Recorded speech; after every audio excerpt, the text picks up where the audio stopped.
Coming up on Chopper's political podcast. Yeah, famously, he grabbed Jack Straw by the ghoulies. And he gave him a little twist and said, perhaps you'll agree with me now.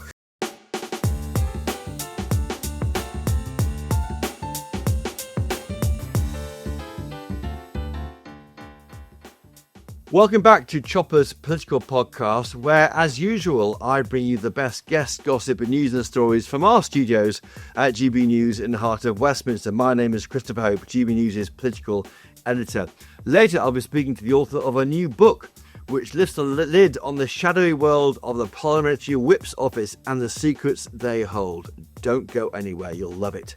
But first, we're halfway through the party conference season.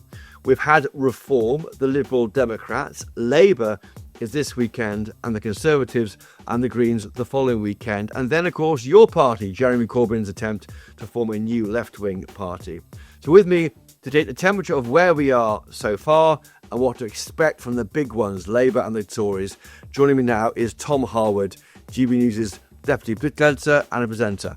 Tom, great to have you on. It's Thursday morning. Let's talk about the story of the morning. Here it is. It's an interview in the Daily Telegraph. The headline says, Burnham MPs want me to oust Starmer. Is this real or not real, Tom Harwood? I think if I were in number 10 right now, I would be pretty panicked. I mean, the thing is that this is able to lead national newspapers. People are talking about it. BBC, second item today, not just GB News covering it. Well, internally, our meeting this morning at GB News revealed that this was the number one trend. And people are really interested in whether or not the Prime Minister could be defenestrated, in what sort of plotting is going on. And I think the reason why this hits home for a lot of people is it's clearly true. A lot of Labour MPs are frankly shocked at the shoddy way in which the government has been run over the last 14 or 15 months. A lot of Labour MPs are very worried about losing their seats, and some are looking for a prince across the water. Or Prince or King of the North. It does set up this party conference for Labour, doesn't it? I mean, you've got this kind of a leader who's seen to be a London-based leader going on to the turf of the North, of where Andy Burnham has been the mayor since 2017. It's a kind of Game of Thrones feel. And then you got Burnham saying that Keir Starmer's own MPs want him off. I mean, it's drama. It's Shakespearean, Tom Harwood. Shakespearean. It's a Game of Thrones. I don't know. I mean, pick your metaphor. But this is really brazen from Andy Burnham, and he's being more open and more honest about what many people have suspected of him for many, many years. So he told the Telegraph it's for other people in Westminster to make a decision about the leadership, and he's not plotting to get back. So is that true, Tom? Well, I've heard stronger denials. Let's put it like that. I mean, if someone says, do you want to oust Sir Keir Starmer? And he says, well, that's for other people to decide, rather than I am full square behind this Prime Minister. Perhaps you can read between those lines. If that was an employee at most companies, that would prompt a meeting without coffee. We'd get them in and say, what on earth do you mean? Say, right. I'm the boss. What are you talking about? It's like that thick of it line. He's the man for the moment rather than of the moment, it makes it sound temporary. But there's a crucial thing here, actually, which I think is, how would it happen? How would Andy Burnham actually get rid of Keir Starmer, given that he's not in Parliament? I made a list here for you, knowing you'd ask me that question. Resign the mayoralty, first thing. Win a Westminster seat against a strong showing from Reform UK, particularly in Greater Manchester. Then get 80 colleagues, or with new colleagues in Parliament to nominate him, and then beat Keir Starmer, who's just won the biggest landslide in 20 years or so for the Labour Party. Those are four big options. And one of those is more difficult than all of the others. All of them difficult. I think probably the easiest one is finding 80 MPs dissatisfied with Keir Starmer's leadership. But the hardest one, the one that Keir Starmer has complete control over, unlike all the rest of them, is the selection for a by-election. The Labour Party have really, really tight rules for by-elections, even more tight than the very tight rules they have for selection for general elections. Yes. When it comes to by-elections, this is a small subcommittee of the Labour NEC, and it's a subcommittee that is controlled by one of the factions, and we know that factionism within the Labour Party is very, very strong indeed. Well, the faction aligned to Keir Starmer, Morgan McSweeney, that sort of world of Labour, they control that subcommittee they would be able to say who is allowed to be one of the 3 candidates, or even just the candidate. Of course, you're right. I'm going to throw a span in those works. If Lucy Powell becomes Labour deputy leader at the end of November, she, of course, is very close to Andy Burnham. Yeah. Andy Burnham DJ'd at Lucy Powell's birthday party. So they are friends. Amazing. They're good pal. I've never DJ'd at your party, but I'm sure you do. I'll play awful music and you would... Well, no, that's how why. What is it with politicians and DJing? I went to a party last year at the Labour Party conference where Lisa Nandy was DJing. Yes. It's and Angela Rayner, of course. She was DJing in Ibiza. So perhaps we should join in. Definitely. But I think, for me, though, step back, those hurdles exist, not least the NEC selection issue, as you mentioned there. So 4 or 5 hurdles. Is this not a way for the party to have a risk-free conversation about Keir Starmer? Because they know that Burnham can't do it. There's no one inside of the, what was it, 400 or so Labour MPs. There's no one inside who can do it, who's a real threat because they're in Parliament. So why not have a chat about someone who isn't there? It's a way of having a risk-free chat about his leadership. I think that is probably part of it. But there is another element in all of this. If we look at when prime ministers have been defenestrated within the Conservative Party, think about when Liz Truss left, when Boris Johnson left, and when Theresa May left. None of those were the famous vaunted letters of confidence. No. They actually, Boris Johnson and Theresa May survived their letters of confidence. It was only later, months after, and not late enough for another, because they have immunity for a year. It wasn't the letters that got rid of them. It was a sense that they'd lost the party. Yes. So I wonder, I mean, we always have this conversation in Westminster about, it's a lot easier for the Tories to get rid of their leader, and historically that has been true. But actually, it hasn't been the constitutional means within the structure of the party that has kicked out Liz Truss, Boris Johnson, Theresa May, David Cameron. These people all resigned due to pressure rather than formal structures. And that's politics for you. That's why it's so hard to control. Of course, on that point, it takes 40 MPs to have a vote of no confidence in Kemi Bay. Not will come later. It's 80 with Labour, so twice as many. But what I'm saying here is that we talk about these sort of magic thresholds for confidence votes and that it's very difficult.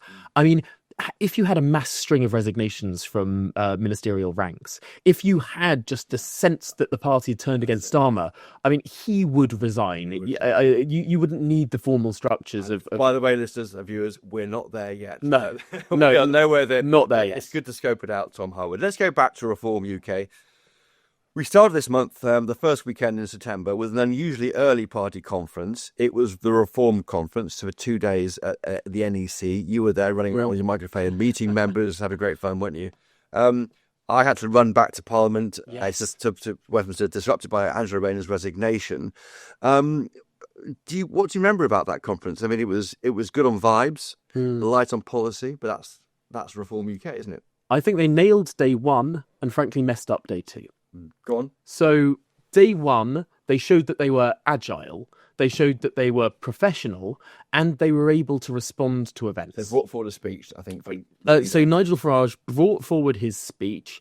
He announced a department for preparation for getting ready for government within the party. And of course, that's now been staffed not just by Zia Youssef, but by Danny Kruger. And perhaps we can expect some more resignations of certain MPs. Because of the drama in Westminster. But exactly. Because of the reshuffle. Because of the reshuffle, and they could see that they would be wiped out of the headlines later on in the day. So they brought it all forward. They made their mark when they could and responded to events on the front foot. I thought day 1 went very well for them.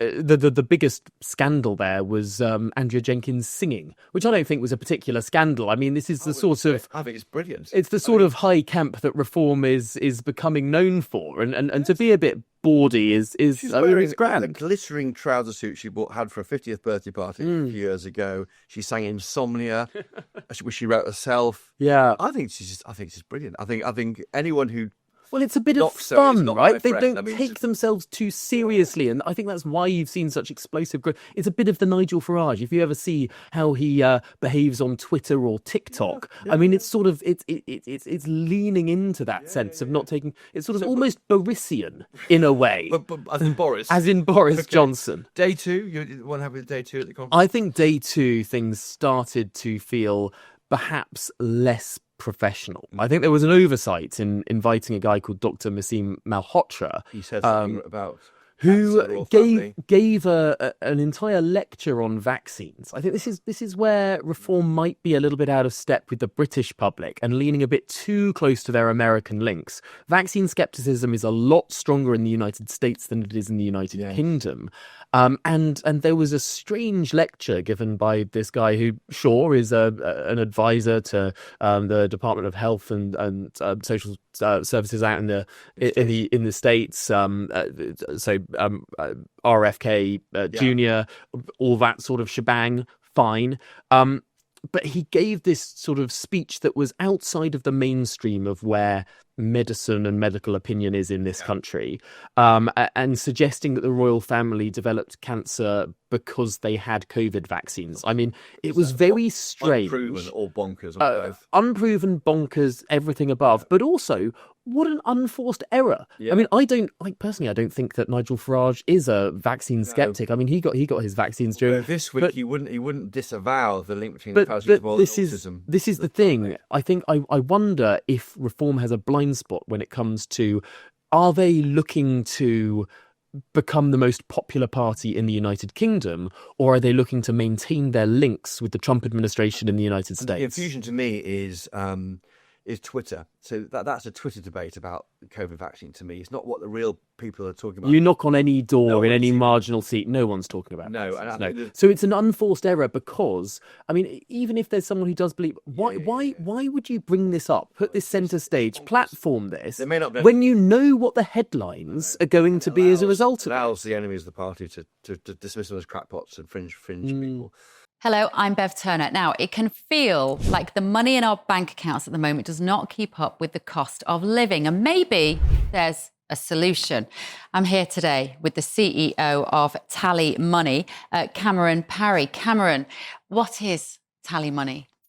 Well, Bev, with TallyMoney, you get a current account and a debit card, but instead of pounds, you use milligrams of gold as your everyday money. So why gold? Gold traditionally is a great store of value. It has, on average, gone up at over 11% per annum for the last 25 years against the pound.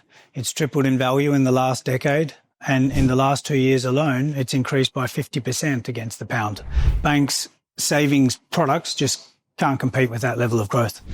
But this isn't just about gold. This is about a currency that you guys have created at TallyMoney. Explain it to me as though I'm an idiot. So, look, people need to be able to hold their earnings and build their savings in a money that retains its value and remains in their legal control and remains theirs to access, away from government control. Great. You had me at not exposed to government control. You should feel safe and happy with your money. You should have peace of mind the more money you see in your bank balance, and that's the type of thing we're trying to deliver, and give people choice in the type of money they get to use every day.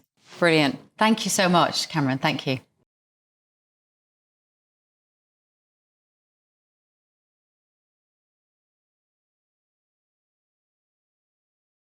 And Farage has done very well to not to go down that route so far. He's ignored Tommy Robinson, despite all the calls on social media to get involved with Tommy Robinson in his march and backing him. He says, no, I'm not part of that. And that is really important if he has any hope. And that's not to say that people who were on that march, who went on that march, aren't sort of can't be associated with the Reform Party. I think there's something different when it comes to sort of Tommy Robinson's past that makes him less palatable. And I think there's a thing about this 30% threshold that Reform have been around.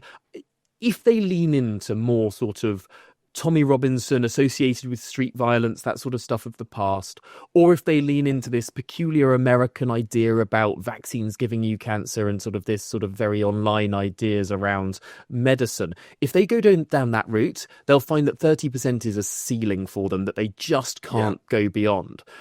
if they talk more like a grown-up political party, more like a party of government, they'll find they can go beyond that 30% ceiling. But I think we're at this very, very significant moment for the Reform Party. They've got a choice to make. Is 30% going to be their ceiling or perhaps their floor? That's right. Now, you mentioned a speech earlier. It was moved, of course, by Nigel Farage to avoid that Westminster reshuffle. Now, I was at the Liberal Democrats. We knew Donald Trump was about to speak at the UN General Assembly, and then the Lib Dem speech was 10 minutes late, and after 10 minutes, a quarter of an hour, the GB News and other broadcasters left that speech to go to that incendiary speech this week by Donald Trump. Yeah. So they kind of blew that, but they did make their focus of their entire conference, really, Farage, Trump. I mean, were you surprised by this? I mean, Nigel Farage they're using him to try and, I think, cleave away soft left Tories from the Tory party and come to the Lib Dems. I think that's the policy. That's the idea. Absolutely. In an ideal world for Ed Davey, the next election is Lib Dems versus Reform. That's what he said this week. And you can sort of see, if you look at the places around the country where Reform is doing well and the places around the country where the Liberal Democrats are doing well, these are two different Britons. Completely different Britons. Places where Reform is doing well tend to be perhaps more left behind, tend to be having a less nice time of it with waves of migration or stagnant wages imposed on them. But everything from migration to the economy, these sorts of places, I mean, the strongest places for Reform are along the East Coast, and that was true of UKIP as well. These aren't the richest, most lush places of the country, whereas the Lib Dems are leaning into what The Economist magazine once called the Gales Index, referring to the very expensive bakery, saying that if the seat has one of these ridiculously expensive bakeries in it, it's more likely to be a Lib Dem seat. If it has a Greggs in it, it's more likely to be a Reform seat. I mean, of course, David mentioned Nigel Farage 30 times in his speech, Donald Trump 21 times in his speech, Keir Starmer 0 times, Kemi Badenoch once, and that shows the focus.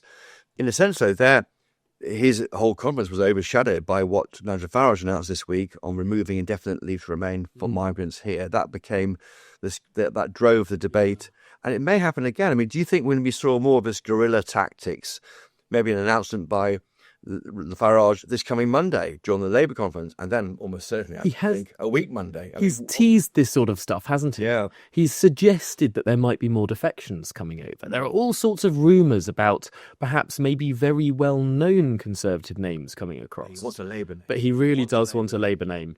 There are already former Labour MPs who do support the Reform Party. Is he going to re-announce Simon Danczuk, for example? Yeah. I can't see. Can you think of anyone in the current Parliamentary Labour Party? Jonathan Hinder, maybe. Yeah. Or Dan Carden. I mean, others. He was strong on grooming gangs, but Dan Carden has always been on the very left-wing side economically, which I think would be difficult to sort of go along with the more small state programme of the Reform Party. They are doing this kind of. That's what they did their conference early, and they're trying to disrupt all of the other conferences. It's quite fun to watch it happen. Just before we leave the Lib Dems, Ed Davey's attack on Nigel Farage wants to roll back gun laws. He said there that he set out a Britain where gun laws are rolled back in no school, so schools have to teach our children what to do in case of a mass shooting. Trump's America, don't let it become Farage's Britain. Now, he said that because Nigel Farage said in 2014 he attacked our gun laws in this country, and he said he thought the ban on handguns was ludicrous because at that point the British Olympic team had to go to France to practice pistol shooting. Yeah. So Farage has said the ban on handguns is ludicrous. Yeah. Does that make it a fair thing to attack 11 years later? I think it is a very strange attack, but it's very clear why Ed Davey is saying this. He is tying Nigel Farage to Donald Trump.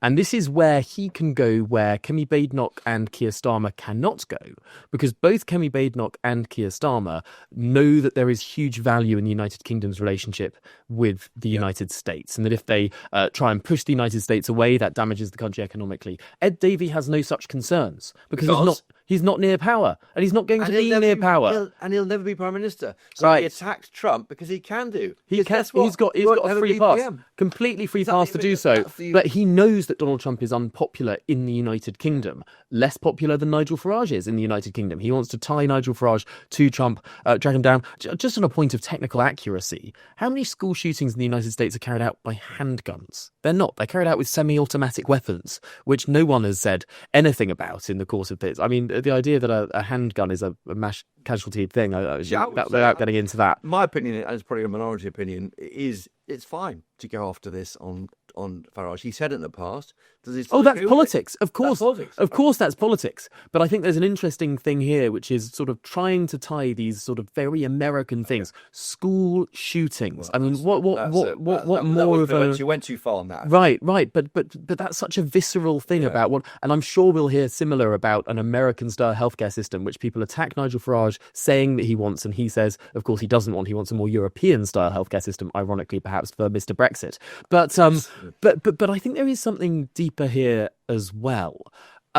Nigel Farage could easily hit back. This week we saw a video surface from a school in Leamington Spa where a child whipped out what looked like a machete and waved it at other children.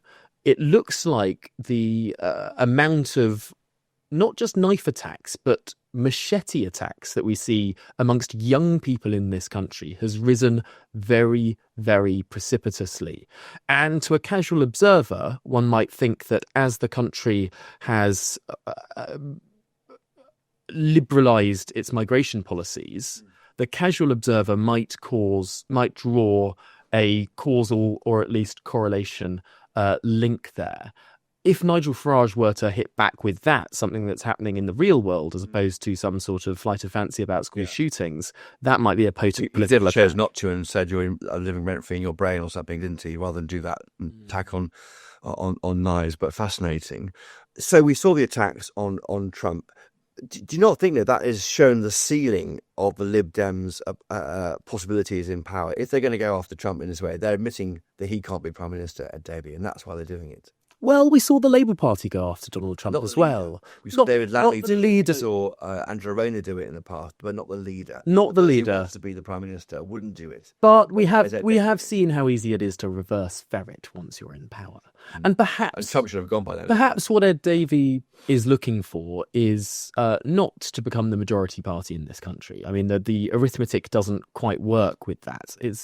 You see a lot more seats in this country that are demographically favourable to a party like Reform than you do that are demographically favourable to a party like the Lib Dems. Interestingly, a lot of the Tory switchers to the Lib Dems, their number one issue was migration control. We don't talk about this a lot. I mean, we think that the Tories lost a lot of votes and seats to the Lib Dems from the liberal wing of their party. This wasn't the case at all. Yeah. People were annoyed with the Conservative Party for all sorts of reasons and voted for the most likely person or party to kick them out. Yeah. Interestingly, those Tory to Lib Dem switchers might not be so receptive to messages on liberalising migration that the Liberal Party is associated with. And Brexit too. Yeah. That seems like a raised issue, but they do want to go back towards certainly customs unions, maybe supermarket. Which is at odds with their southwest stronghold, traditionally one of the most strong Brexit areas of the country. Those fisher communities waiting for their deal on fish. Let's briefly touch on Labour. We already mentioned it. What does Keir Starmer need to do this weekend? Keir Starmer needs to steady the ship. I mean, my goodness me, how many U-turns? How much?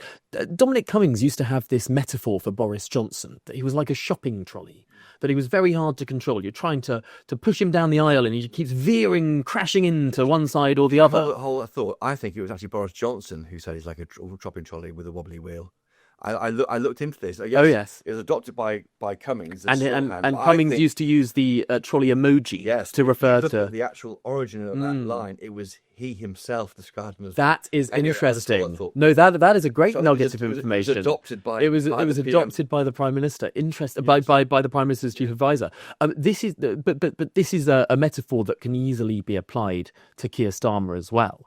I mean, he came in as trying to be someone who was the grown-up in the room, and instead, how many resignations have we seen? How many U-turns? How many policy rebellions? I mean, it seemed like no one is in They charge. lost 100 days of goodwill. That disappeared with removing the pensioners' winter fuel allowance. Which they've now half U-turned on. And the thing about the half U-turn is it was very expensive to do, and everyone still hates them for it. They won't save money by then, probably, when you look at the final analysis. No.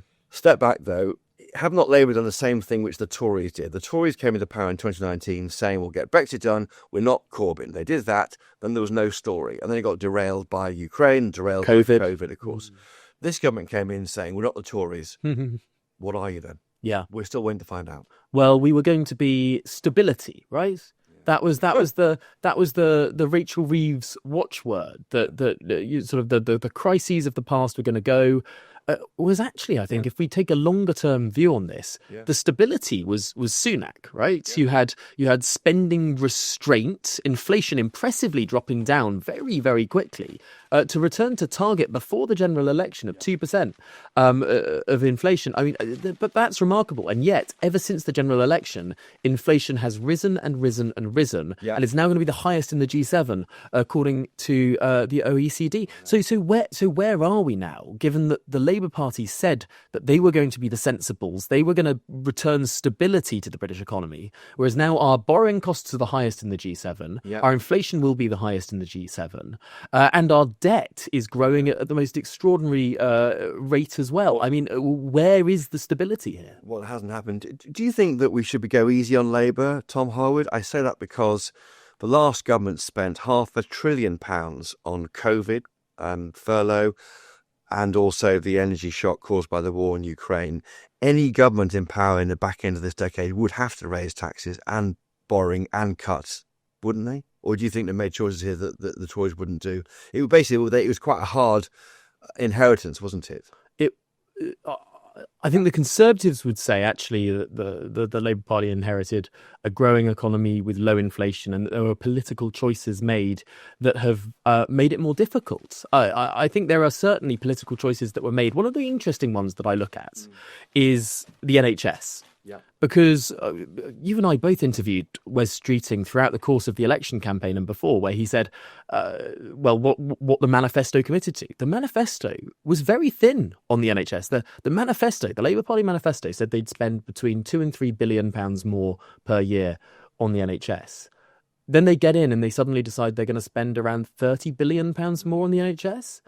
Oh, and they're going to raise taxes by £40 billion, £50 billion pounds.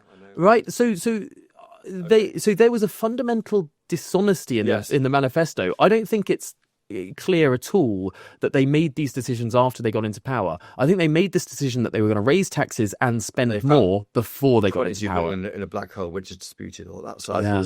And very briefly, Tom Harwood, Kemi Badenoch is her first speech to the conference as leader, and it's a big speech, isn't it? It's a big speech. I mean, this is such an interesting point. It seems like Kemi Badenoch has been leader for a very long time. But if we go back 12 months ago, the Conservative conference felt, to me, very weird.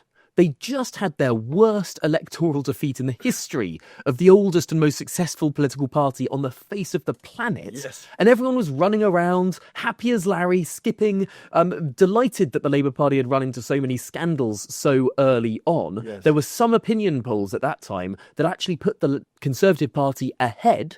I think actually Kemi Badenoch inherited a polling lead for the Conservative Party by one or two pollsters, which is an extraordinary sort of thing that's been memory holed by a lot of people. The Conservatives had recovered actually around that time of the last conference. They were very happy in the poll in those rooms, and of course the leadership election was going on. There was so much excitement. Beauty contest. They I think have since gone through several stages of grief. They had denial at the last party conference where they thought they were going to be back in 4 or 5 years' time. This year, perhaps we will have reached acceptance. Perhaps it will be much more of a funereal attitude at the Conservative Party conference. The sort of introspection that there should have been going on last year. Because of Reform UK, because they have surged. I mean, the Labour's woes remain, but reform is a new thing. Exactly. 11 or 12 months ago, you could find polls where the Conservative Party were the leading party in the country. just 11 or 12 months ago.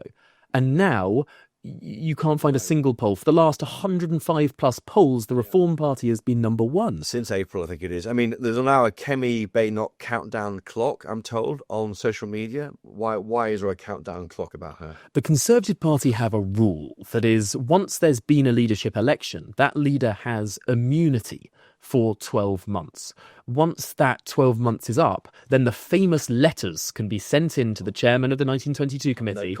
And that no confidence threshold could be reached. I think we've been discussing earlier, 40 MPs are needed now. It's a higher threshold as a percentage of the MPs than it used to be in the Conservative Party, but that's because there are so few Conservative MPs left. But of course, this is also a little bit sort of technical. I mean, Liz Truss was technically in her period of immunity when she resigned as Prime Minister. Yes. Why did she resign as Prime Minister? Well, Graham Brady, the then chairman of the 1922 committee, went to see her. Yes. He didn't need the letters to be in to know that the confidence of the party had melted. Yeah, so that deadline passes, I think, the 1st of November time. So we'll see how that plays out. November is a huge month, of course, in politics, with your party being founded. That's the My party. Your party, Tom. No, it's called your party. It's Jeremy Corbyn party. Yeah. The Greens, they have their party conference coming up. Both those two parties could bleed away support from Labour to the left, couldn't they? That's a worry. And then I know, for example, briefly, Nigel Farage thinks that there'll be a form of austerity budget forced on the government by the markets, maybe in 2026 in a year's time, and that could lead to, he thinks, 70 or 80 MPs leaving Labour to join the Greens or your party, than the collapse of the Labour government in 27. I think that's a little far-fetched from Farage, not least because we know that these sort of... Maybe, yeah. I mean, maybe that was true had the Labour Party not been so tight on selections of its own MPs. These are not Corbynista MPs, but I think the more interesting thing is that these are soft left MPs. Yes. They're not Labour right MPs. Yeah. And what do I mean by that? They're not comfortable with even modest reductions in the welfare bill that Rachel Reeves tried to pass. There was a huge rebellion, and I think the government was really shocked that these MPs are not as loyal as they thought. That's not to say they're all going to defect to Jeremy Corbyn, no. But they are much more in the mould of Ed Miliband than they are of Tony Blair. There's a new chief whip there, Jonathan Reynolds, see if he can make sense of all that.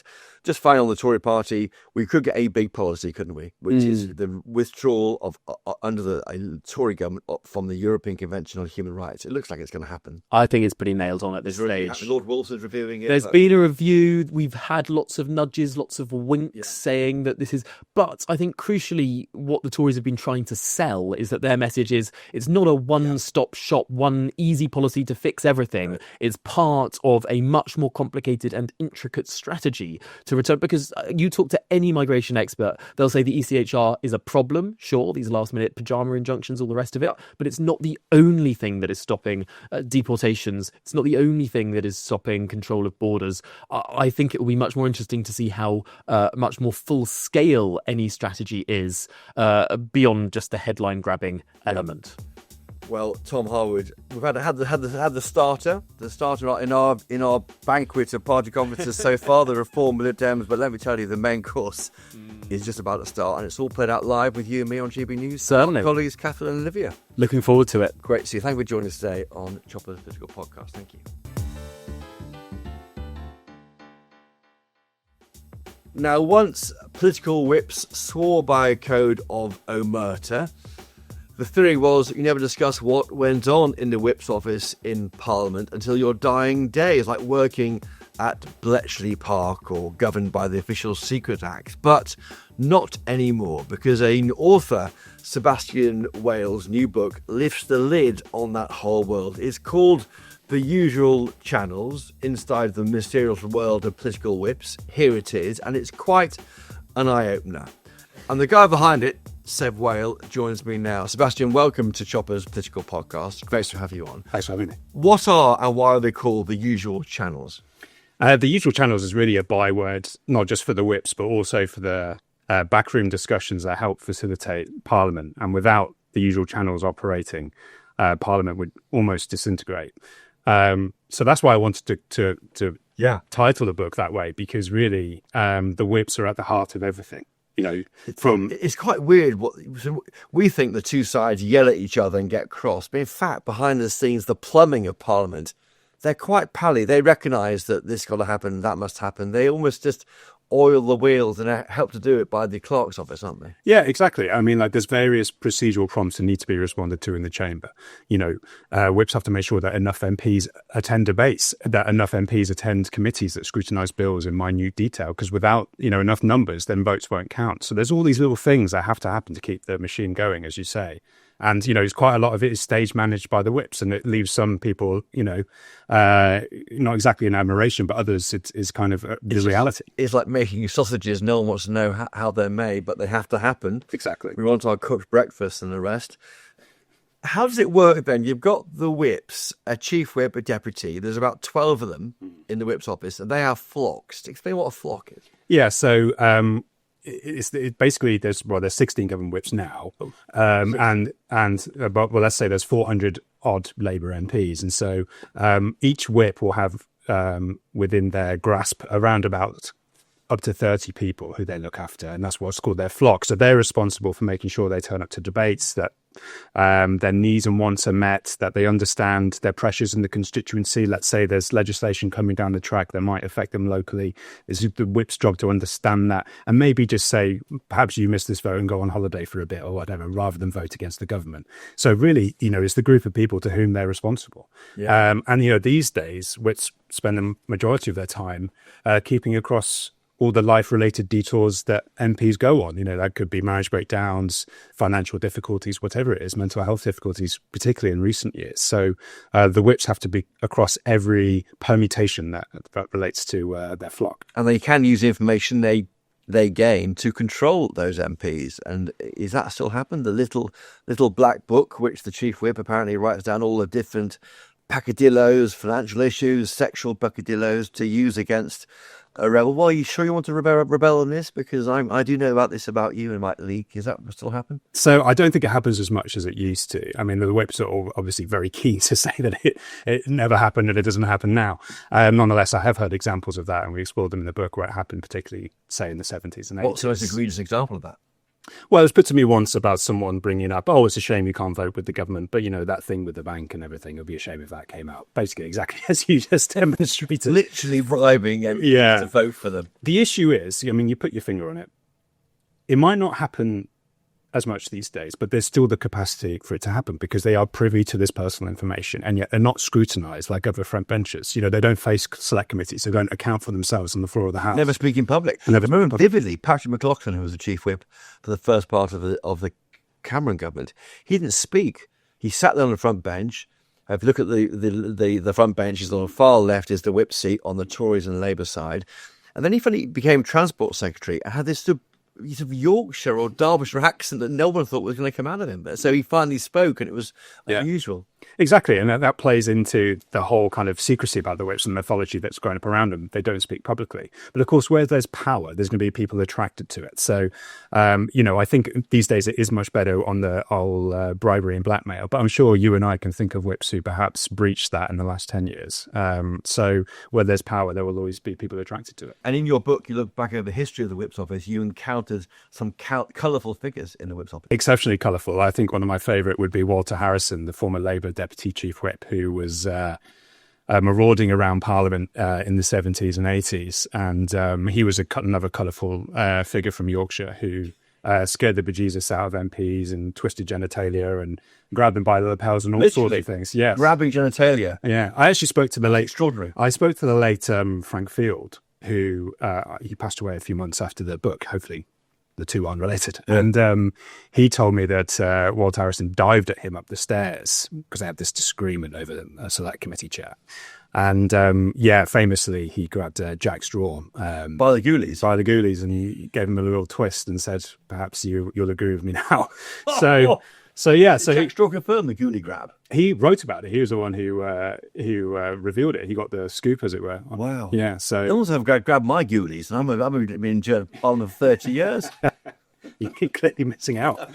I'm not powerful enough. Yeah. So, but he was also an exceptionally good whip. I mean, he had sources, ministerial drivers. He was one of his sources of information, because obviously ministers might be quite indiscreet when they're in their cars.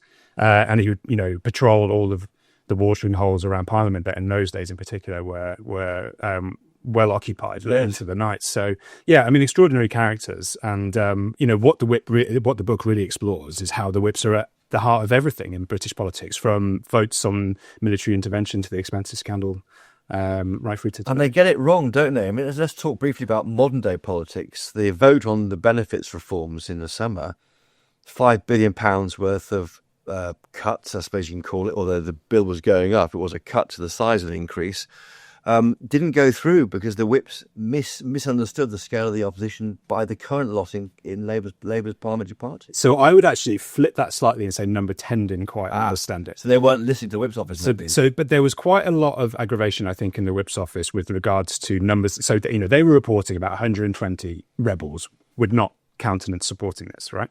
And then I think the view in number 10 was, well, what are you going to do about it? But of course, for the whips, part of their job is not just to enforce what the Prime Minister or leader wants, but it's also to go to the Prime Minister and say, hey, you're not going to get this through unless you make some concessions here. Or we could get it through, but there'll be blood all over the ground. So you've got to, they have to manage that relationship. And I think, the whips were saying, you're heading for trouble here. And sure, they could have stripped the whip from 50 odd MPs and they might have been able to get it. But then what?